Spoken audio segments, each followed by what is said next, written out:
तो कछु नहीं चाहिए। ब्रज की कथा है, मथुरा की कथा है, यमुना जी के तट से प्रारंभ भई है।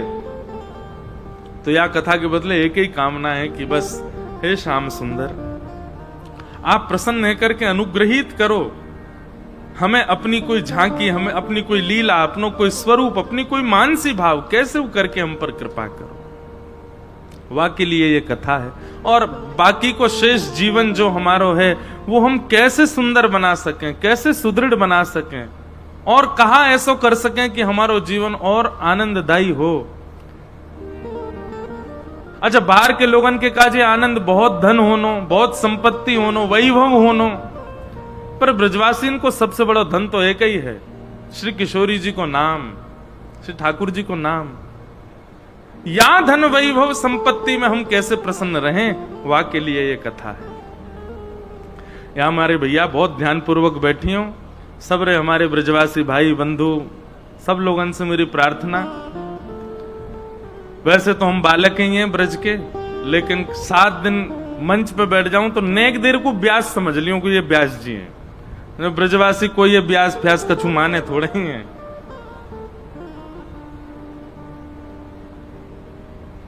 आज सवेरे गए महाराज, द्वारिकाधीश मंदिर से शोभा यात्रा प्रारंभ भई। क्या अद्भुत छटा हमारे श्री द्वारिकाधीश की। ब्रज को अनुभव कछु थोड़ी थोड़ी जगह बची हैं हमारे ब्रज में, वहीं पे ही होवे। जैसे वृंदावन में तटीय स्थान चले जाओ तो लोगों को हाँ ब्रज है। वृंदावन में राधा रमन, राधा वल्लभ बिहारी जी आदि जो हमारे देवालय हैं वहां चले जाओ, निधि है वहां चले जाओ, नेक अनुभव होवे। बाकी रोड पे चले जाओ तो अब तो सब आधुनिक बन गयो, ब्रज जैसो अनुभव होवे ना है।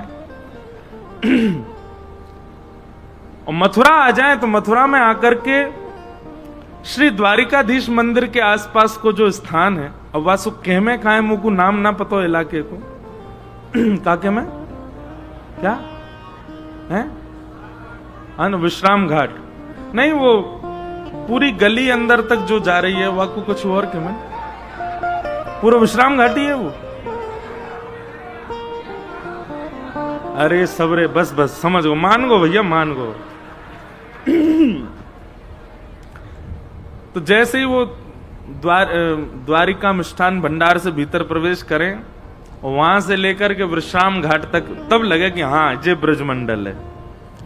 हर दूसरी दुकान के बाद में कचौड़ी उतर रही है महाराज, तेल में जलेबी बन रही है, कहीं रबड़ी बट रही है, और सबरे हमारे ब्रजवासी भाई बंधु सिर पर चंदन फोटा लगाए, मुंह में पान दबाए, अरे कहां गुजारो रे, ऐसे आनंद करते। जब मुंह मिल गए 2-4 बीच में, अब मुंह तो लगी कि सम्मान करवे आए भैया, ब्यास बन के जा रहा हूं, आके मेरा हाथ पकड़ के बोले बहुत चकाचक कथा होएगी, आनंद हो जाएगा, द्वारिकाधीश यमुना भैया सब मंगल करेंगे, न घुटवाए दे जोड़ते। अब मैं तो समझो नहीं, एक बार तो मैंने कि हाँ सब अरे कहा आशीर्वाद घुटवाए दे, मैंने कि कैसे घुटवाऊं अब यहां पे। तो ब्रज को तो यही आनंद है भैया। एक बात आपसे बोल दूं, वैसे तो ब्रजवासी सब रहे, लेकिन फिर भी बाहर के लोग भी बहुत कथा सुनने हैं। ब्रजवासी अगर आपते क्या जी क्यों जी में बात कर रहा है ना, तो यूं समझ जाइयो अभी कृपा ना है। अब ब्रजवासी महाराज सीधे आड़े हाथ ही लेवे, पकड़ करके दबाए दे महाराज यूं के कितनों चकाचक घुटवा निकार, जेब खाली करे, का गरम करे डोल लो है, तब समझो कि हाँ ठाकुर जी कोई अंश आया या के रूप में। ब्रज को आनंद अलग है, ब्रज को सुख अलग है। और ये मथुरा जहां संपूर्ण ऐश्वर्य, संपूर्ण भाव, संपूर्ण शक्तियों को युक्त करके स्वयं नारायण, स्वयं आदि ब्रह्म, स्वयं त्रिलोकीनाथ प्रकट हुए, वो भूमि है ये। ऐसी मथुरा भूमि को बारंबार प्रणाम करते हैं। आज प्रथम दिन है कथा का और महात्म की कथा है, तो थोड़ी महात्म की चर्चा करेंगे, बीच में मथुरा के उत्थापन की भी चर्चा करेंगे अगर भाव बनो तो, और फिर वही चर्चा को करते हुए आज फिर कथा को विश्राम करेंगे। कल से आप सब लोग समय से पधारो, बिल्कुल 3:30 बजे आ जाओ, 4 बजे से पहले ही कथा प्रारंभ हो जाएगी, खूब आनंद से कथा चलेगी। अच्छा, एक नियम और है हमारो, अगर 7 बजे कथा विश्राम हो गई तो यूं समझियो आज महाराज जी को मन ना लगो कथा में, और कथा यदि ऊपर जावे 15 मिनट 20 मिनट आधा घंटा 1 घंटा ने चली जाए तो समझो कि बस आज ही आनंद में, और हमारो आनंद मतलब आप प्रेम से सुनोगे तो हम तो खूब सुनामे, आपने ने को यूं कभी यूं बैठे कछु भी कियो सोई मन करेगो बस अब पूरी करो कथा जल्दी। तो भैया ने ध्यान से सुनो, बड़े आनंद से सुनो, लाला की चर्चा है, लाडली जी की चर्चा है, खूब भाव से सुनाएंगे। आप सबन के हृदय में विराजमान हमारे श्री द्वारिकाधीश प्रभु को प्रणाम, श्री यमुना महारानी को प्रणाम, बाल गोपाल प्रभु को प्रणाम, समस्त ब्रजवासियों को प्रणाम करते हुए आओ भागवत की मंगलमयी कथा में प्रवेश करते हैं। बोलो बाल कृष्ण लाल की, श्री राधा रमण लाल की। सच्चिदानंद रूपाय विश्वोत्पत्त्यादि हेतवे तापत्रय विनाशाय श्री कृष्णाय वयं नुमः। यं प्रव्रजन्तमनुपेतमपेतकृत्यम् द्वैपायनो विरह कातरया जुहाव पुत्रेति तन्मयतया तरवोऽभिनेदुः तं सर्वभूतहृदयं मुनिमानतोऽस्मि।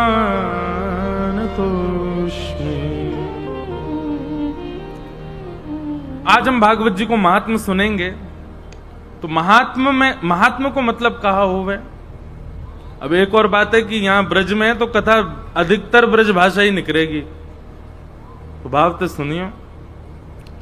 महात्म मतलब महत्व।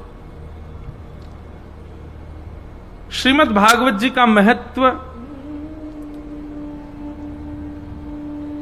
पद्म पुराण आदि ग्रंथों में गाया गया। 6 अध्यायों में भागवत जी का महत्व सुनाया गया है। और महत्व का मतलब क्यों सुनते हैं कथा, क्या अभिप्राय कथा सुनने का, कैसे सुननी चाहिए कथा, कौन अधिकारी है कौन अनधिकारी है, इन सब बातों को आज की कथा में विशिष्ट रूप से बताया जाएगा। उससे पूर्व भगवान को और श्री सुखदेव जी महाराज को वंदन किया गया है 2 श्लोकों में। सबसे पहला श्लोक महात्मा का, सच्चिदानंद रूपाय। भगवान के 3 रूप हैं, सत, चैतन्य और आनंद। बहुत ध्यानपूर्वक सुनना। सत, चैतन्य और आनंद। हमारे पूज्य गुरुदेव भगवान एक व्याख्या करते हैं कि उस सत परमात्मा को यदि आपने चैतन्य मान लिया तो वही सत परमात्मा आनंद प्रदान करने लगेगा। समझ में आई बात? अभी बताते हैं। चैतन्य का मतलब क्या होता है? जैसे कि हम यहां बैठ के कथा कर रहे हैं, अभी एसी बंद कर दो तो स्थिति क्या हो जाएगी? पसीना पसीना हो जाएंगे, मन भी ना लगेगा, अरे भैया या कुछ जल्दी चला। क्यों? ये सर्दी गर्मी का अनुभव होना, ये दुख सुख का अनुभव होना, ये चलना फिरना उठना बैठना खाना पीना आदि आदि ये सब क्रियाएं कौन करता है? चैतन्य करता है, जड़ नहीं कर सकता। एसी बंद कर दो या बॉक्स पर कोई फर्क पड़ेगा? ना पड़ेगा। क्यों? क्योंकि ये जड़ है, मैं चैतन्य हूं। ऐसे ही ठाकुर जी कौन है? ठाकुर जी चैतन्य है, वो जड़ नहीं है। तो व्याख्या कैसी कर रहे हैं? बोले उस सत परमात्मा को जिस दिन आप चैतन्य मानने लग जाओगे उसी दिन उनकी सेवा आपको आनंद देने लगेगी। सच्चिदानंद रूपाय। मंच पर श्री बाल गोपाल प्रभु विराज रहे हैं, ऐसी सुंदर माला धारण करके